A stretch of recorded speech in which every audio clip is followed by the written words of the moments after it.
Hello students, आज हम इस वीडियो में पढ़ने वाले हैं प्रकाश विद्युत प्रभाव के नियम।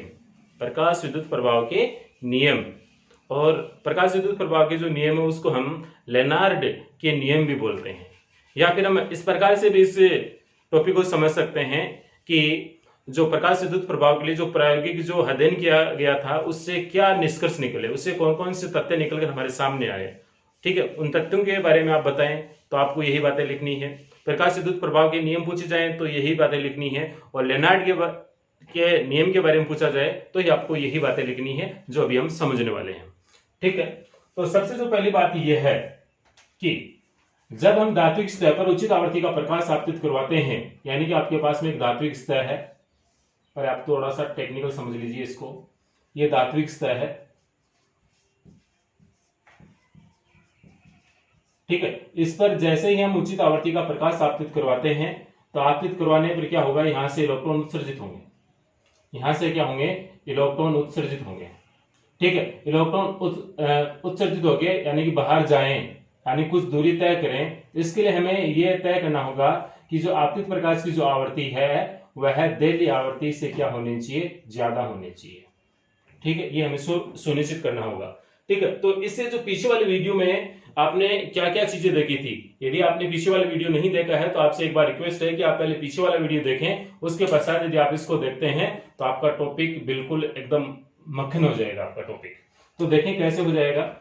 तो इसमें जो सबसे पहले जो बात है, जो निष्कर्ष निकल के आया था, और इसको हम पढ़ रहे हैं प्रकाश विद्युत प्रभाव के नियम के जरिए। तो पहली बात यह है कि आपतित प्रकाश की आवृत्ति, यानी कि आपतित प्रकाश की आवृत्ति, आपतित प्रकाश की आवृत्ति देहली आवृत्ति यानी कि न्यू नोट, देहली आवृत्ति से कम है तो फोटो इलेक्ट्रॉन या इलेक्ट्रॉन उत्सर्जित नहीं होंगे।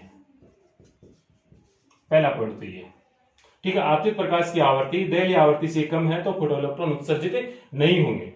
पॉइंट नंबर 2, ठीक है, उत्सर्जित होने वाले जो इलेक्ट्रॉनों की संख्या है, उत्सर्जित होने वाले इलेक्ट्रॉनों की संख्या किस पर निर्भर करती है, प्लीज आप ही बताएं मुझे।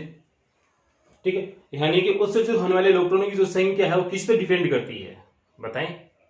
प्रकाश की तीव्रता पर डिपेंड करती है, यानी कि हम जितनी तीव्रता को जितनी ज्यादा बढ़ाएंगे तो प्रति सेकंड उत्सर्जित होने वाले इलेक्ट्रॉनों की संख्या में उतनी ही क्या होगी, वृद्धि होगी। तो उत्सर्जित होने वाले, प्रति सेकंड उत्सर्जित होने वाले इलेक्ट्रॉनों की संख्या किस पर डिपेंड करती है, आपतित प्रकाश की तीव्रता पर निर्भर करती है। आपतित प्रकाश की तीव्रता पर निर्भर करती है। ठीक है, पॉइंट नंबर 2 हो गया, या नियम नंबर 2 भी इसको बोल सकते हैं।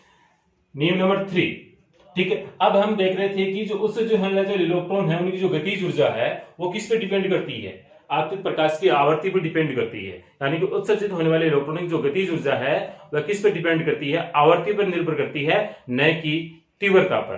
ठीक है, तो आपको यह बात यहां पर लिखनी है कि इलेक्ट्रॉनों की गतिज ऊर्जा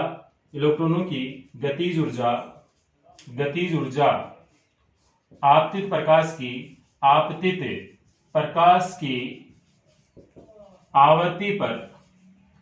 आवृत्ति पर निर्भर करती है, न कि तीव्रता पर। ठीक है, पॉइंट नंबर 4 मस्ट इंपॉर्टेंट।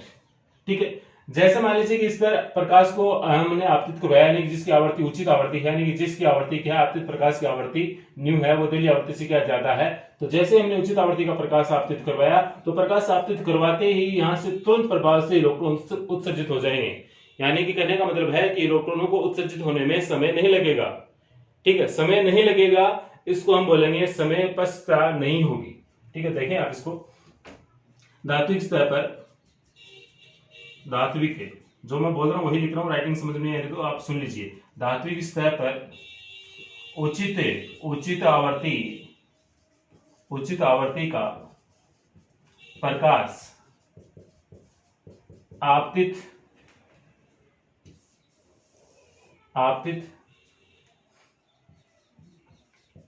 करवाते ही इलेक्ट्रॉन उत्सर्जित होने लगते हैं, अर्थात समय पश्चाता नहीं होती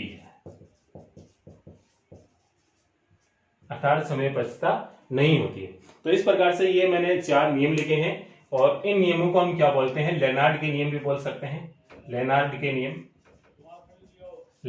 नियम ये भी हम बात कर सकते हैं इनके बारे में कि लेनार्ड के नियम क्या है, तो आपको ये चारों पॉइंट लिखने हैं। प्रकाश विद्युत प्रभाव के नियम क्या है, तो आपको ये चारों पॉइंट लिखने हैं, ये इंपॉर्टेंट है। इसके पश्चात आपने इसमें और भी आपने देखा था, नंबर 5 की बात करें तो निरोधी विभव के बारे में भी आप लिख सकते हैं कि निरोधी विभव है, ठीक है, निरोधी विभव क्या है उसके बारे में आप बता सकते हैं।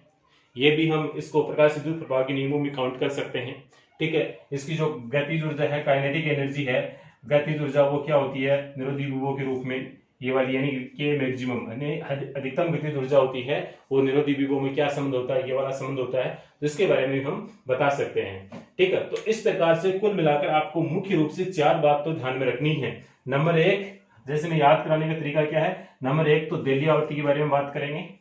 दूसरी, उत्सर्जित होने वाले इलेक्ट्रॉनों की संख्या यानी कि इलेक्ट्रॉनों की संख्या पर बात करेंगे। और नंबर 3 यानी कि जो गतिज ऊर्जा है, क्या गतिज ऊर्जा पर बात करेंगे। और नंबर 4 हम किस पर करेंगे, समय पर करेंगे, समय पश्चाता नहीं होगी यानी कि देरी नहीं होगी, ठीक है। तो इस प्रकार से आपको ये चारों पॉइंट याद हो जाने चाहिए, उम्मीद करता हूं, ठीक है। और इसके जो समझने की जो डिटेल है वो पीछे वाली वीडियो में मैंने भरपूर मात्रा में यानी पार्ट 2 में मैंने भरपूर मात्रा में इसको एक्सप्लेन किया है, ठीक है। बट आपको पार्ट 3 में लिखना क्या है, यानी प्रकाश विद्युत प्रभाव के नियम क्या है, यानी कि पार्ट 2 का ही पूरक है। पार्ट 2 में जो आपके सामने जो रिजल्ट आए उन सबको हम क्या करते हैं, एक व्यवस्थित रूप से कुछ फॉर्मेट में उसको हम लिख देते हैं, उन्हीं को हम क्या बोलेंगे, प्रकाश विद्युत प्रभाव के नियम, लेनार्ड के नियम, या प्रकाश विद्युत प्रभाव के प्रायोगिक अध्ययन के जो निष्कर्ष हैं यानी कि जो रिजल्ट हैं वो, या फिर इसको महत्वपूर्ण तथ्य क्या है वो, इन्हीं के रूप में हम इसको पढ़ सकते हैं, ठीक है। तो एग्जाम में क्वेश्चन 3 प्रकार से आ सकता है, प्रकाश विद्युत प्रभाव के नियम लिखिए, या फिर लेनार्ड के नियम लिखें, या फिर प्रकाश विद्युत प्रभाव का जो प्रायोगिक प्रदर्शन है उससे क्या निष्कर्ष निकलते हैं, तो आपको ये 5 पॉइंट लिखने हैं, ठीक है। या फिर इससे मिलता जुलता और भी कोई क्वेश्चन बनता है तो उसके आधार पर आप स्वयं समझकर ये आंसर इस प्रकार से लिख सकते हैं, ठीक है। तो उम्मीद करता हूं कि आपको ये अच्छे से समझ में आ गया होगा और आपको याद भी हो गया होगा, ठीक है। नंबर 1 बात किसके लिए करी थी, देली आवृत्ति के लिए। नंबर 2, उत्सर्जित होने वाले इलेक्ट्रॉनों की संख्या, बोलो आप भी बोलो, उत्सर्जित होने वाले इलेक्ट्रॉनों की संख्या। नंबर 3 बोलो, जल्दी बोलो, गतिज ऊर्जा किस पर डिपेंड है, आवृत्ति पर, ठीक है। नंबर 4 समय पश्चाता नहीं होगी। और नंबर 5 हम निरोधी विभव के बारे में बात करेंगे, यानी निरोधी विभव और आपकी जो गतिज ऊर्जा, अधिकतम गतिज ऊर्जा, उनके मध्य संबंध का एक फॉर्मूला है वो लिखते हैं। और यहाँ पर आप इस नंबर 5 में निरोधी विभव की परिभाषा भी लिख सकते हैं, ठीक है।